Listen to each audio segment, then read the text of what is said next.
Hello everyone, कैसे हैं आप सभी। आज के इस वीडियो में मैं आप लोगों के साथ रेशियो एंड प्रोपोर्शन की प्रैक्टिस शीट 1 डिस्कस करने वाली हूं। लास्ट वीडियो में हमने रेशियो एंड प्रोपोर्शन के कॉन्सेप्ट को समझा था कि रेशियो क्या होता है, प्रोपोर्शन क्या होता है। ऊपर आई बटन में लिंक है, आप वहां से देख सकते हैं अगर आपने उसको नहीं देखा है तो। आइए हम लोग डायरेक्ट स्ट्रेट अवे क्वेश्चन से स्टार्ट करते हैं, क्योंकि कॉन्सेप्ट तो हम लोग समझ चुके हैं। ठीक है, सबसे पहला क्वेश्चन देखना। ठीक है, the total number of students in a school is 2140। ठीक है, जो लिखा है जो क्वेश्चन में है उसको नोट करते जाओ। टोटल नंबर ऑफ स्टूडेंट्स कितने हैं? 2140। If the number of girls in the school is, girls की पॉपुलेशन कितनी दी हुई है? 1200। Then what is the ratio of the total number of boys to the total number of girls. ध्यान में क्या रखना होता है कि रेशियो किसके और किसके बीच में पूछा हुआ है। रेशियो किसके और किसके बीच में पूछा है? बॉयज इज टू गर्ल्स के इसमें पूछा है। ठीक है, गर्ल्स का पॉपुलेशन 1200 है, तो क्या मैं इन दोनों डेटा से बॉयज की पॉपुलेशन निकाल सकती हूँ? बिल्कुल निकाल सकती हूँ। बॉयज की पॉपुलेशन ध्यान से देखिएगा कितनी हो जाएगी? 2140 माइनस 1200। ठीक है, ये कितनी आ जाएगी? 940। करेक्ट है, रेशियो में रख देते हैं 940 अपॉन में 1200। ठीक है, ये 0 से 0 तो डायरेक्ट चला गया। अब इसको सॉल्व कर देते हैं, 2 से जा रहा है तो दिस इज 47 अपॉन में 60 इज माय फाइनल आंसर। हम लोग बहुत बेसिक क्वेश्चन से स्टार्ट करेंगे। ठीक है, जिनको ये क्वेश्चंस आते हैं उनके लिए तो ज़्यादा प्रॉब्लम होनी नहीं है, जिनको बेसिक क्लियर नहीं है उनको ये काफ़ी मदद करेंगे। ठीक है, बढ़ते हैं नेक्स्ट क्वेश्चन की तरफ। What is the ratio in rupees 2.80? देखिएगा ध्यान से, 2.80 काय में है? रुपीज में। और इसका रेशियो किसके साथ पूछा है? 40 पैसे के साथ। हमको मालूम है जब भी रेशियो लिया जाता है तो जो दो क्वांटिटीज होती है, मतलब न्यूमरेटर और डिनोमिनेटर, उनका यूनिट क्या होना चाहिए? सेम होना चाहिए। तो मैं एक काम करती हूँ, रुपीज को पैसे में कन्वर्ट कर लेती हूँ। तो क्या हो जाएगा? 2.80 इंटू 100। अब आ गया पैसे अपॉन में 40 पैसे। ये पैसे से पैसे तो गया, तो ऊपर में देखिएगा 2.80 इंटू 100 का मल्टीप्लाई करेंगे तो 280 अपॉन में 40। ठीक है, इसको आप सॉल्व करोगे, डायरेक्टली जा रहा है तो this is 7:1 is my final answer. पूछा क्या था? रेशियो पूछा था, तो रेशियो 7/1 जो है वो हमारा फाइनल आंसर है। ठीक है, बढ़ते हैं नेक्स्ट क्वेश्चन की तरफ। विच of the following is the ratio between a number and the number obtained by adding 1/5 of that number two it. ध्यान से देखिएगा, रेशियो पूछा है। अगर कोई एक नंबर है x, मान लेते हैं कोई एक नंबर है x। अब जो दूसरा नंबर बनेगा जिसके साथ रेशियो पूछा है, वो क्या बोला है कि इसी सेम नंबर में इसी का 1/5 जोड़ दो। ध्यान से देखिएगा, between a number and the number obtained by adding 1/5 of that number, उसी नंबर का क्या? 1/5। ठीक है, अब देखो कितना हो जाएगा, इसको ऐड करेंगे तो दिस इज 6x/5। एलसीएम लेके सॉल्व कर लिया। अब रिक्वायर्ड रेशियो क्या आया? ध्यान से देखिएगा, ये क्या आया? x is to 6x/5। Correct है, इसको लिख सकते हैं x अपॉन में 6x अपॉन में 5, और सिंप्लीफाई करा तो 6x इंटू 5। आप लोगों को मालूम ही है, x से x चला गया, आंसर क्या आ गया? 5/6। देखो 5/6 ऑप्शन में है, तो हमारा आंसर क्या आया इसका? 5:6। ठीक है, बढ़ते हैं नेक्स्ट क्वेश्चन की तरफ। A person spends rupees 8100। कितने रुपए खर्च करता है? 8100 in buying some tables at rupees 1200 each. एक टेबल 1200 रुपए में खरीदता है। And some chairs at rupees 300 each. एक चेयर का प्राइस कितना है? 300 है। ठीक है, the ratio of the number of chairs to that of tables when the maximum possible number of tables is purchased. Condition दी है कि अगर वो 1200 में एक टेबल खरीद रहा है, 300 में एक चेयर खरीद रहा है, तो आपको रेशियो बताना है। रेशियो पहले देख लेना किसका बताना है। चेयर्स इज टू टेबल का बताना है, the ratio of the number of chairs to that of tables. But condition क्या है कि जितनी मैक्सिमम टेबल खरीद सकता है उतनी खरीद ले। टोटल खर्चा कितना कर रहा है? 8100। ठीक है, मुझे मालूम नहीं है कितने नंबर ऑफ टेबल्स है, लेकिन एक टेबल का प्राइस मुझे मालूम है 1200 है, एक चेयर का प्राइस मुझे मालूम है 300। अब इतना खर्चा बराबर 8100 आ जाएगा। अब देखो 1200 का अगर आप मल्टीपल देखोगे तो मुझे मालूम है 6 इंटू 1200 कितना आ जाएगा? 7200। और अगर मैं 7 से मल्टीप्लाई करती तो वो मेरा कितना आ जाता? 8400, जो 8100 से बड़ा है। तो जो टेबल्स खरीद सकता है वो 6 ही खरीद सकता है मैक्सिमम, 1200 के हिसाब से। तो टोटल चेयर उसने टेबल्स कितनी खरीद ली, 1200 इंटू 6, 7200। अब देखो अगर ध्यान से देखोगे 8100 में से 7200 माइनस करेंगे तो कितना आएगा 900। तो मैं लिख सकती हूँ 3 इंटू 300। ठीक है, ये हो गया मेरा 900। मतलब चेयर्स कितनी खरीदी 3, टेबल्स कितनी खरीदी 6। करेक्ट है। तो चेयर्स इस टू टेबल का रेशियो कितना आ गया 3/6। This is 1:2। प्लीज ये ध्यान में रखिएगा कि रेशियो किसका पूछा है। अगर आपने ये मिस्टेक करी कैलकुलेट करने में कि मतलब जब रेशियो लेते टाइम अगर आपने गलत कर दिया तो फिर आपका आंसर सही नहीं आएगा। ठीक है, तो ध्यान में रखिएगा कि रेशियो पूछा था चेयर्स इस टू टेबल का, तो आंसर इज 1:2। ओके ओके, देख लीजिए एक बार अच्छे से। ओके, नेक्स्ट क्वेश्चन देखते हैं। इफ 60% ऑफ ए बराबर 3/4 of B, then A is to B कितना होगा। बहुत ईजी है, सब इक्वेशन भी लिखी हुई है, कुछ फ्रेम ही नहीं करना है, कोई वर्ड प्रॉब्लम भी नहीं है, आराम से आप लोग कर सकते हैं। 60/100 इंटू ए, परसेंटेज था तो परसेंटेज को रिप्लेस करेंगे तो 60/100 इंटू ए बराबर 3/4 इंटू बी। पूछा क्या है, ए इज टू बी पूछा है। पहले तो सॉल्व कर लो अगर कुछ हो रहा है। देखो ध्यान से, ठीक है, मैं इसको 20 से काट रही हूँ, दिस इज 5। ठीक है, 3 से 3 चला गया। करेक्ट है। अब देखना क्या बचा, a/5 बराबर b/4। क्या पूछा था, a इज टू b पूछा था, तो आंसर क्या आ गया 5:4। This is what my final answer. ठीक है, आंसर हमको क्या चाहिए था, a इज टू b के टर्म्स में चाहिए था, so answer is 5:4। Next question की तरफ चलते हैं। सेम टाइप है, देखो वापस कुछ इक्वेशन लिखा हुआ है, a इज टू b निकालना है। तो 2/3 ऑफ ए बराबर 75% ऑफ बी। कैलकुलेट कर देते हैं। ठीक है, सबसे पहले तो मैं इसको 25 से काट रही हूँ, दिस इज 3, दिस इज 4। ठीक है, अब बचा 2/3 ऑफ ए बराबर 3/4 ऑफ बी। ठीक है, ए इज टू बी निकालना है तो ए अपॉन में बी। ठीक है, ये 3 ऊपर चला जाएगा मल्टीप्लीकेशन में और ये 2 4 के साथ नीचे आ जाएगा, तो ये कितना आ गया 9/8। This is my final answer. था क्या टफ, नहीं था, बस जो इक्वेशन लिखी है उसको तरीके से सॉल्व करते जाना है।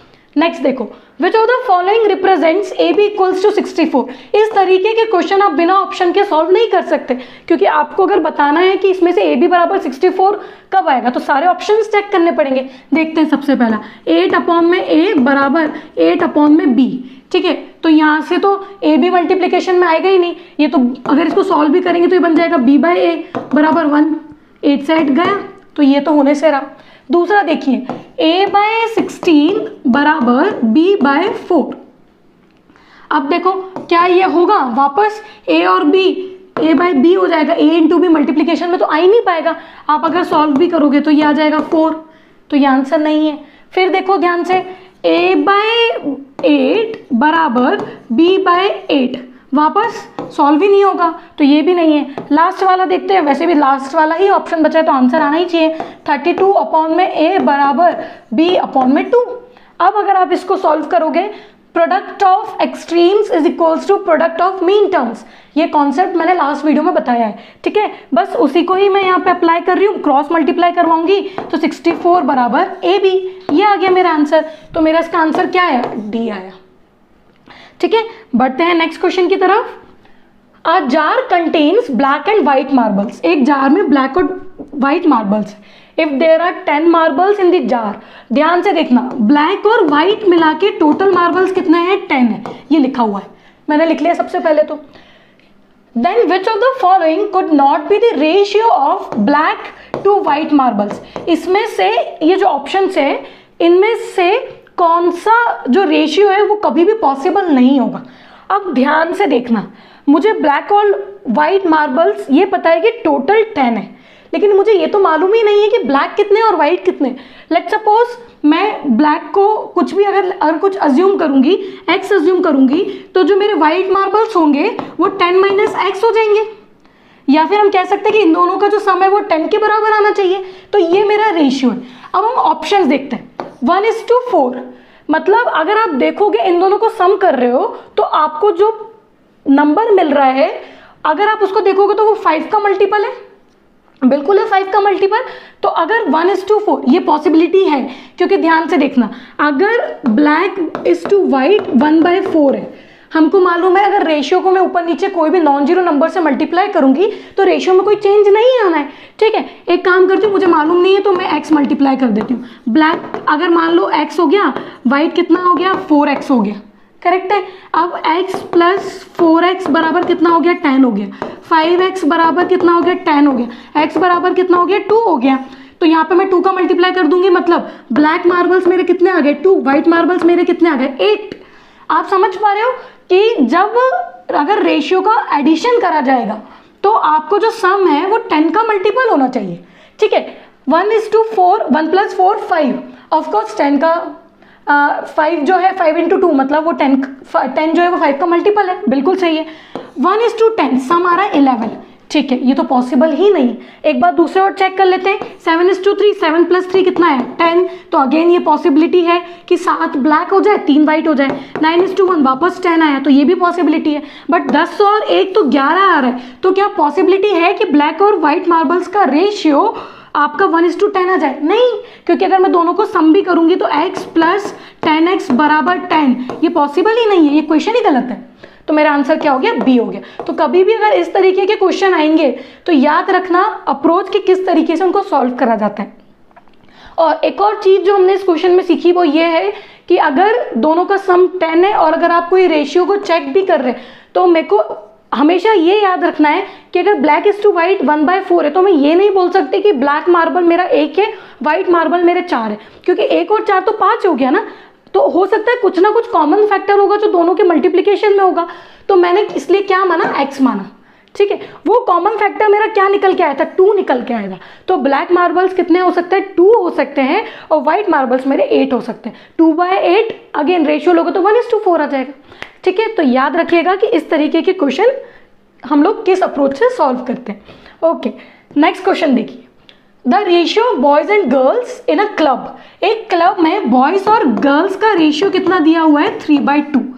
अब देखो, बॉयज और गर्ल्स का अगर मैं दोनों का एडिशन भी करूंगी, बॉयज को मान लेते हैं 3x, गर्ल्स को मान लेते हैं 2x, तो समेशन कितना आ रहा है, 5x आ रहा है, मतलब 5 का कुछ ना कुछ मल्टीपल है।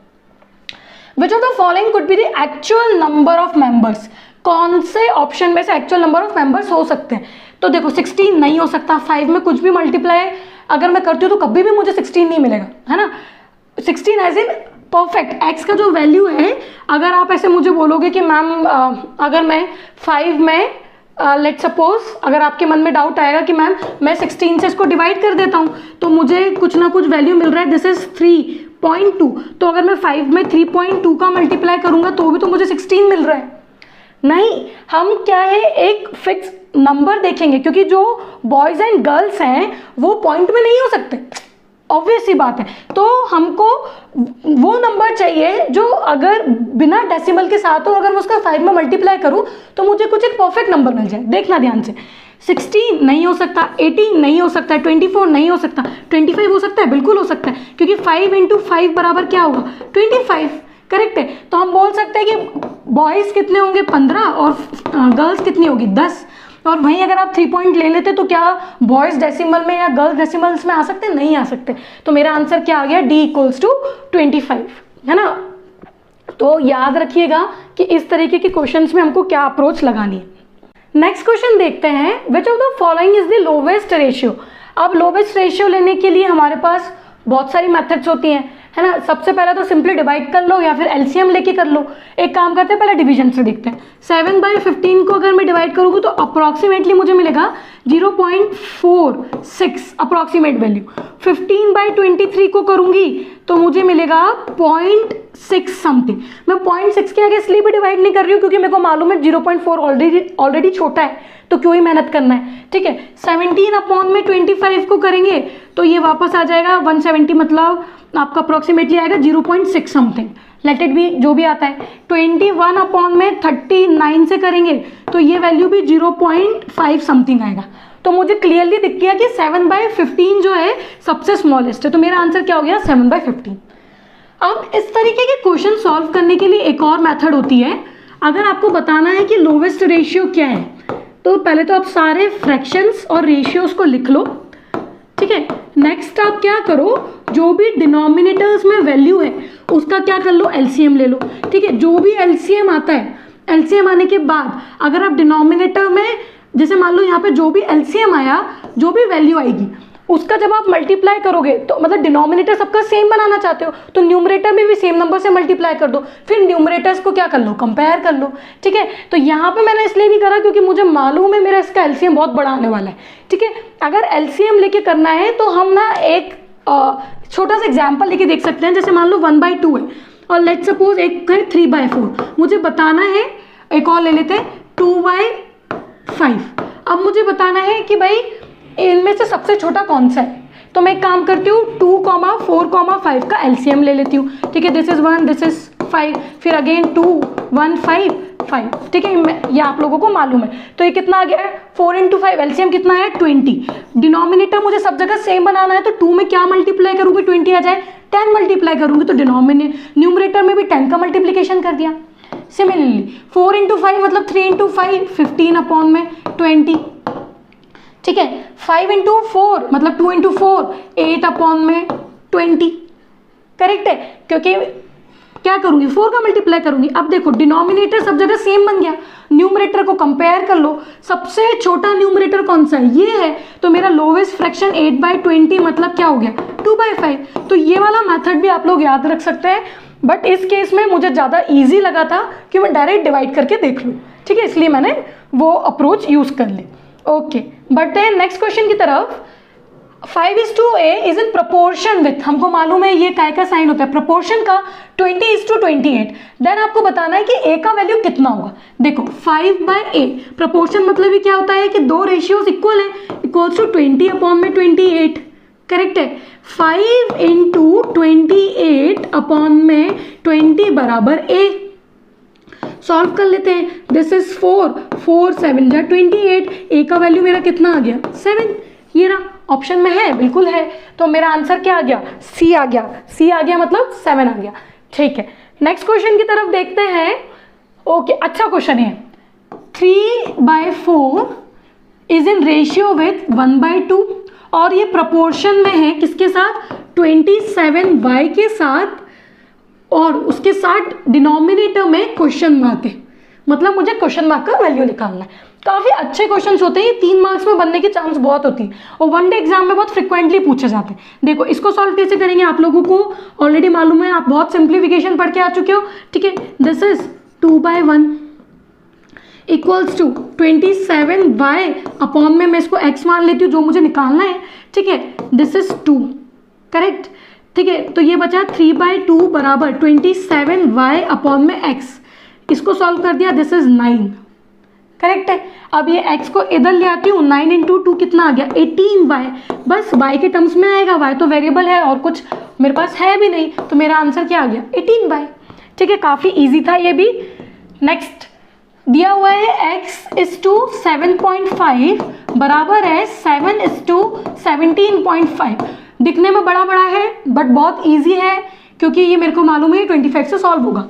ठीक है, सबसे पहले तो मुझे x निकालना है, तो मैं एक काम करती हूँ, x बराबर 7 × 7.5 17.5 डिवीजन में, डेसिमल तो गया क्योंकि डेसिमल हटाऊंगी तो 10 ऊपर 10 नीचे कैंसिल आउट हो जाएगा।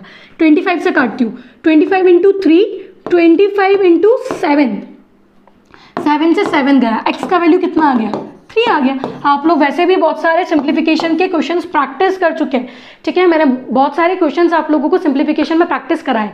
जिसने नहीं देखा है, जिसको डाउट है, प्लीज़ प्लेलिस्ट में जाके सिंप्लीफिकेशन वाले वीडियोस देखना, क्योंकि सिंप्लीफिकेशन एक एवरग्रीन टॉपिक है ना, हर एग्जाम में सिंप्लीफिकेशन से क्वेश्चंस पूछे जाते हैं।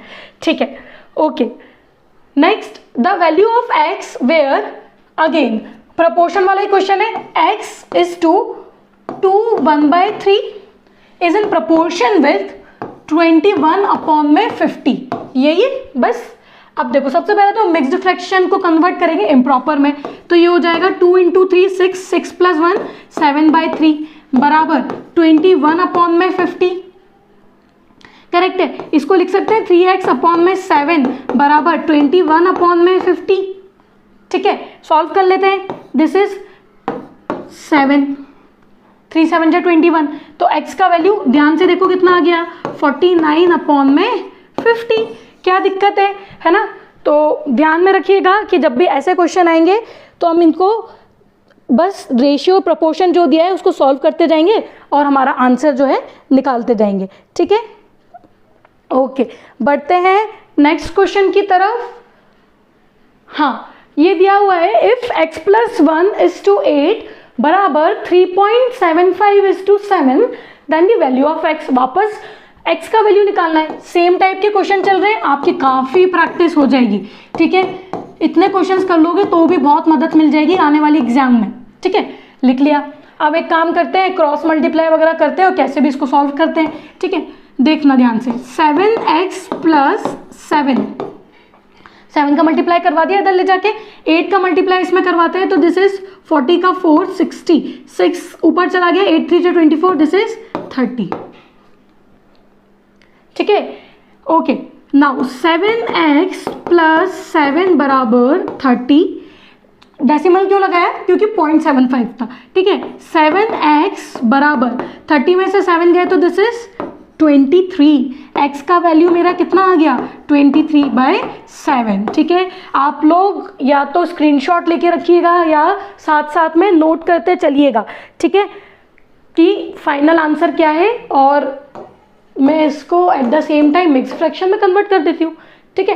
कैसे कर दूँ, 3 जा 21, 2 बचा रिमाइंडर में और दिस इज 7, तो मेरा आंसर क्या आ जाएगा 32/7। अगर आप करना चाहते हैं तो कर दीजिए। ओके, ये भी एक अच्छा क्वेश्चन है। थोड़ा सा आपको इरेशनल नंबर दिख रहे हैं तो उनसे परेशान मत होना। देखिए ध्यान से, √2 डिवीजन में है 1 + √3 बराबर प्रपोर्शन मतलब इक्वालिटी ऑफ 2 रेशियो √6/x, है ना। इजी करते हैं क्रॉस मल्टीप्लाई। सबसे पहले तो देखना x बराबर √6 × 1 + √3 डिवाइडेड बाय √2। अब देखना ध्यान से, √6 को मैं लिख सकती हूँ √3 × √2। अब वापस से मैं बोलूँगी कि जिनने सर्च एंड इंडाइसेस नहीं देखा है पहले वो देख लेना, नहीं तो आपको डाउट आएगा कि ये √3 × √2, रूट से रूट कैंसिल होकर 6 तो नहीं बन जाता। नहीं, इसको हम लिख सकते हैं ना √6 बराबर √3 × 2 अंदर में, और इनको सेपरेट भी कर सकते हैं, ठीक है। तो बस मैंने वही करा है। अपॉन में क्या है √2, ये कैंसिल हो गए, करेक्ट है। तो मेरा आंसर क्या बन गया √3 मल्टीप्लाई 1 + √3। और मल्टीप्लीकेशन करना है तो कर देते हैं। इसको फाइनल आंसर यहाँ लिख रही हूँ मैं, देखना ध्यान से, √3 + √3 × √3 is 3। This is my final answer. ये भी छोड़ के आओगे तो भी गलत नहीं है ना। तो बस फाइनल आंसर इज √3 × में 1 + √3 या फिर √3 + 3 is my final answer. Okay, next question, what will be the simplest form of the ratio 3 hours 1 day। अब जब भी 3 hours 1 day पूछा है तो पहले तो यूनिट को सेम बनाना है। एक काम करते हैं, ज़्यादा कन्वीनियंट क्या है, एक दिन में 24 घंटे होते हैं तो इसको लिख लेते हैं 24 hours। 8 से 8 तो गया, दिस इज 1:2, 8 आ गया, 3 8 जा 24। बहुत ही ईजी क्वेश्चन है। बस गलती कहाँ कर देंगे, जहाँ पे यूनिट सेम नहीं बनाएंगे। यूनिट सेम बना लेंगे तो उसके बाद तो कुछ बचना ही नहीं है। The simplest form of the ratio 1.5 is to 2.5। Simplest form मतलब जितना भी आप इसको सॉल्व कर सकते हो करते जाओ लास्ट तक। डेसिमल तो हटा देंगे तो ये बचा 15/25, दिस इज 3/5। इससे ज़्यादा तो कुछ सॉल्व ही नहीं हो सकता क्योंकि दोनों ही प्राइम नंबर्स आ गए। बस इजी था। नेक्स्ट, हाँ, अब इसमें थोड़ा सा सर्च एंड इंडाइसेस वाला क्वेश्चन आ गया। 3.04 पावर में है 9 के, 9 की पावर 2.04।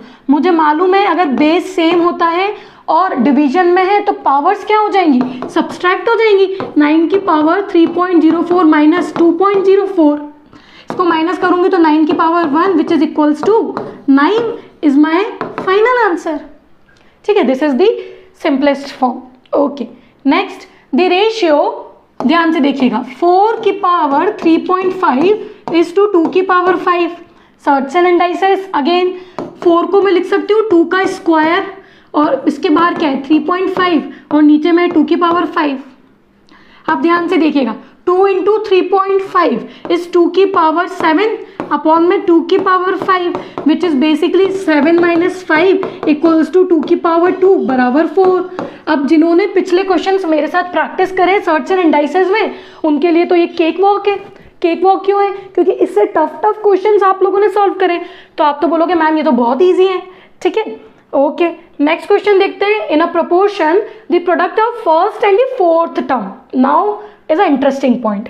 हमको मालूम होना चाहिए कि a बाई बी अगर c बाई डी के बराबर है, मतलब ये चारों क्या है प्रपोर्शन में, a टू b बराबर is in proportion with c to d।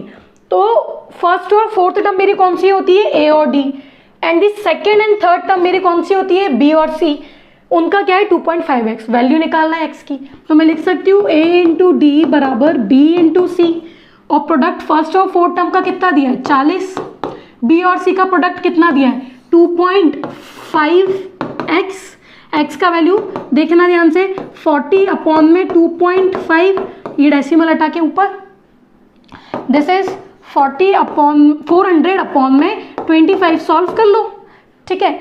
1 जा 25, देखना रिमाइंडर में बचेगा 15, 150 मतलब 6, डायरेक्ट चला गया 25 से। तो x का वैल्यू कितना आ गया? 16। था कि नहीं इजी? ठीक है, okay. Next question, if 20% of a बराबर 30% ऑफ b बराबर 1/6 ऑफ c। बहुत ही इंटरेस्टिंग कॉन्सेप्ट है और आप यहाँ से अब कुछ नया सीखेंगे। देखिए 20% ऑफ a बराबर 30% ऑफ b। पहले तो जो दिया है उसको लिख लो, ठीक है। फिर पूछा है कि इन तीनों का रेशियो क्या है। अभी तक जब तक दो वेरिएबल्स होते थे तो रेशियो लेना इजी होता था। हम एक तरफ a बना लेते थे, एक तरफ b वाले टर्म्स बना लेते थे और फिर a to b ले लेते थे। बट यहाँ पे c भी आ गया है, तो अब c आ गया है तो ध्यान से देखना इसको कैसे सॉल्व करेंगे। 20 अपॉन में 100 इंटू a बराबर 30 अपॉन में 100 इंटू b बराबर 1/6 इंटू c। ये वाला फ्रैक्शन इस फ्रैक्शन के बराबर है और ये इसके बराबर है। मैं इसको अज्यूम कर लेती हूँ कि ये तीनों मिलके एक वेरिएबल k के बराबर है। मुझे कुछ ना कुछ तो अप्रोच लगानी पड़ेगी क्वेश्चन को सॉल्व करने के लिए। तो मैंने k मान लिया, ठीक है। There are number of methods जिससे आप a to b to c निकालते हैं, बट हमारे मेंस एग्जाम में या जो मेथड मैं आपको बता रही हूँ इसमें एरर होने के चांस बिल्कुल नहीं रहेंगे, ठीक है। तो आप कोशिश करिएगा इससे सॉल्व कर लीजिए। और अगर आप कोई वनडे कॉम्पिटिटिव एग्जाम में जा रहे हैं, आपको कोई ट्रिक्स वगैरह की मदद से करना है तो ठीक है, कंप्लीटली एग्री। बट मेंस में कैसे लिखेंगे ध्यान रखिए। k मान लिया, अब देखो ये इंडिविजुअली सब आपस में इक्वल है और k के बराबर है, तो मैं यहाँ से लिख सकती हूँ 20 अपॉन में 100 इंटू a बराबर k। अब मैं a को k के टर्म्स में लिख लूंगी। कैसे लिखूंगी? ये गया 5, a बराबर 5k, एक वैल्यू मेरी ये आ गई। सिमिलरली मुझे दिख रहा है 30/100 इंटू b बराबर क्या है? k है, ठीक है, जो भी आपने k माना है, ठीक है। इसको सॉल्व कर लिया तो b बराबर कितना आ गया? 10k अपॉन में 3। ये मेरा b का वैल्यू आ गया, ठीक है। c का वैल्यू कितना आ जाएगा? Similarly c equals to 6k। अब ध्यान से देखना, सारी वैल्यूज a b c की k के टर्म्स में आ गई। k के टर्म्स में आ गई मतलब सब एक वेरिएबल में आ गई। अब आपको पूछा क्या है? रेशियो पूछा है। किसका पूछा है? a/b/c। देखना ध्यान से, a कितना आया था मेरा? यहाँ से निकाला था ना 5k, ठीक है। b कितना आया था मेरा? ध्यान से देखना 10/3k, ठीक है। और मेरा c कितना आया था? 6k। अच्छा, इधर मैं ध्यान से लिख लूँ, देखना। एक काम करते हैं, इसको इधर लिख देते हैं थोड़ा सा। This is 5k is to 10/3k is to 6k। ये आया। अब this is not my final answer. क्यों? क्योंकि मुझे डिनोमिनेटर में 3 दिख रहा है, ठीक है। देखना अब यहाँ पे मैं कर रही हूँ उसको 5k is to 10/3k is to 6k, ठीक है। ये k से k तो कैंसिल हो जाएगा क्योंकि रेशियो में है ना। मैं आपको एक एग्जांपल से समझाती हूँ कि यहाँ पे ये फाइनल आंसर क्यों नहीं है। लेट सपोज अगर a अपॉन में b बराबर दिया हुआ है, a टू b दिया हुआ है 5/3 अपॉन में 2, तो आप इसको क्या लिखते हैं? ध्यान से देखिए, आप इसको ऐसे लिख सकते हैं 5/3 इज टू 2, बट अगर मैं इसको और सिंपलेस्ट फॉर्म में लिखूंगी तो मैं इसको फ्रैक्शन की फॉर्म में ऐसे लिखने के बाद मैं इसको ऐसे, जो 3 है वो डिनोमिनेटर में नहीं आ जाएगा 2 के साथ, मैं इसको ऐसे नहीं लिखूंगी 5/6। ठीक है, तो जो a बाई बी का रेशियो निकल के आया जो 5/3/2 था, या जिसको आप ऐसे लिख रहे थे, उसका सही तरीका क्या है लिखने का 5/6। क्यों? अब मैं ऐसा बोल सकती हूँ ये जो 5/3:2 था, मैं इसमें एलसीएम ले लेती हूँ। 2 के नीचे क्या है 1, एलसीएम लूंगी तो कितना आ जाएगा 3 आ जाएगा। तो 5/3:2 2 × 3/3। ठीक है, अब देखना ध्यान से, ये हो गया 5/3 6/3। अब मैं इसको देखना कैसे लिखूंगी, 5/3 6/3, 3 से 3 गया तो ये क्या बचा 5/6। यही तो मैंने आपको समझाया अभी, ये ना देखो 5/6। तो बेसिकली अगर a बाई बी का रेशियो 5:3:2 दिया हुआ है तो आप क्या करेंगे, एलसीएम लेंगे। एलसीएम लेके न्यूमरेटर को फिर जो नीचे में एलसीएम आया 3 आया तो ऊपर भी सेम नंबर का मल्टीप्लाई करके उसको क्या कर लेंगे 6 बना लेंगे। 5/3:6:3। फिर जब आप इसको सॉल्व करेंगे तो ये क्या आ जाएगा 5/6। तो अगर कभी भी रेशियो ऐसा दिया है तो इसको कैसे लिखेंगे आप 5/6। ये तो आपने डायरेक्ट मल्टीप्लाई करके निकाल दिया। बट ये 2 क्वांटिटीज के केस में पॉसिबल है, बट मेरे पास तो यहाँ पे 3 क्वांटिटी है। ठीक है, ये 3 क्वांटिटी है तो क्या करूं, देखना ध्यान से। अब क्या बचा 5:10/3:6। एलसीएम क्या लूं, 3 ही आएगा, नीचे में 1 1 है। 3 एलसीएम लिया मतलब 15 × 3 5 × 3 15 10 और 6 × 3 कितना है 18। करेक्ट है, this is my final answer. कभी भी ऐसे मत छोड़िएगा, क्योंकि अभी आप अगर एलसीएम नहीं लेंगे तो आपका जो सॉल्यूशन है वो इनकम्प्लीट माना जाएगा।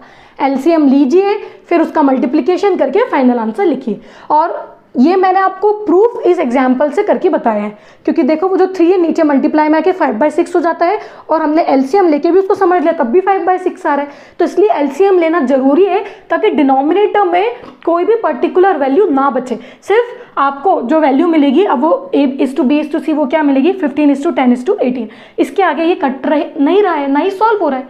ये हमारा क्या है फाइनल आंसर। ठीक है, तो मैंने एक क्वेश्चन आपको बहुत डिटेल में समझा दिया। अगर अब इस तरीके के क्वेश्चन आएंगे तो the approach will remain same. ठीक है, ओके। नेक्स्ट क्वेश्चन देखिएगा, 25% of A's income is equals to 35% of B's income. 25% किसकी इनकम, ए की इनकम, बराबर 35% है बी की इनकम। ठीक है, ये ए की इनकम और बी की इनकम। The ratio of the incomes of A and B. A and B बोला है मतलब आपको क्या निकालना है, ए आई मतलब ए की इनकम अपॉन में बी की इनकम बी आई। ठीक है, सॉल्व जब इसको मैं करूंगी ध्यान से देखो तो 100 से 100 तो वैसे ही चला गया। ठीक है, बचा क्या 35 अपॉन में 25 विच is basically 7/5 is my final answer. था कि नहीं इजी, ये भी काफी इजी था। ठीक है, नेक्स्ट क्वेश्चन देखिए, x का वैल्यू दिया हुआ है 1/3y। ठीक है, और y का वैल्यू दिया हुआ है 1/2z। ये दोनों आपस में इक्वल नहीं है, आपस में इक्वल नहीं है। अब पूछा है रेशियो, पूछा है x:y:z। देखना, इस तरीके के क्वेश्चन करने के लिए x:y:z हमने जब a:b:c निकाला था तो हमने k एक वेरिएबल मान के a b c को k के टर्म्स में लिख के रेशियो में पुट कर दिया था। अब यहाँ पे हम क्या करने वाले हैं, ध्यान से देखिएगा। x = 1/3y है, x मेरे पास y के टर्म्स में है, y = 1/2z है, तो मैं यहाँ से लिख सकती हूँ z = 2y। मेरे पास z भी y के टर्म्स में आ गया। अब हम क्या करेंगे, यहाँ पे वैल्यू सब्स्टिट्यूट करेंगे। x की वैल्यू y के टर्म में रखिए तो दिस इज 1/3y। y को एज इट इज ही रहने देंगे क्योंकि y के टर्म्स में अदर वैल्यूज को पुट कर रहे हैं, तो y हम चाहते हैं कि कैंसिल आउट हो जाए लास्ट में। z को रखेंगे 2y। ठीक है, अब देखो ये y गया। ठीक है, अब क्या बचा 1/3:1:2। था कि नहीं easy, but this is not my final answer. अभी मुझे क्या करना बाकी है, एलसीएम लेना बाकी है, तो मैं एलसीएम लूंगी। एलसीएम लूंगी तो आ जाएगा 1:3:6। This is my final answer. ठीक है, तो अगर ये आपस में इक्वल नहीं दिए हो तो आप कोई भी एक वेरिएबल के टर्म्स में दूसरे वेरिएबल्स को निकाल लीजिए और वैल्यू सब्स्टिट्यूट कर दीजिए। ठीक है, इस वाले क्वेश्चन में ये सब आपस में इक्वल थे। ठीक है, इसलिए हमने इनको एक नेक्स्ट वेरिएबल के या फिर के कांस्टेंट के टर्म्स में इसको अज्यूम करके सॉल्व कर लिया था। ठीक है, ओके, बढ़ते हैं आगे नेक्स्ट क्वेश्चन की तरफ। 2a बराबर 3b बराबर 4c। ठीक है, अब ये तीनों आपस में इक्वल है तो मैं वापस से एक कोई नया वेरिएबल अज्यूम कर लेती हूँ k। ठीक है, तो 2a बराबर क्या हो गया k, a का वैल्यू आ गया k/2। सिमिलरली b का वैल्यू आ जाएगा k/3। सिमिलरली c का वैल्यू आ जाएगा k/4। ठीक है, a is to b is to c निकालना है, वैल्यू पुट कर देते हैं k/2 is to k/3 is to k/4। ठीक है, ये k तो गया, आंसर में क्या बचेगा 1/2 is to 1/3 is to 1/4। 2, 3 और 4 का जब आप एलसीएम लेने जाएंगे तो ये बनेगा, एलसीएम जो निकल के आता है वो आएगा 12। ठीक है, आप लोग कैलकुलेट कर लीजिएगा, आ जाएगा। ठीक है, मतलब 2 × 6, 3 × 4, 4 × 3, this is what my final answer. ठीक है, देखो अब एक क्वेश्चन आपने करना सीख लिया है तो आपने कितनी जल्दी ये वाला क्वेश्चन सॉल्व कर दिया। ठीक है, इसी तरीके से आप अगर क्वेश्चंस आते हैं a is to b is to c निकालने के लिए तो आप यही अप्रोच यूज करेंगे।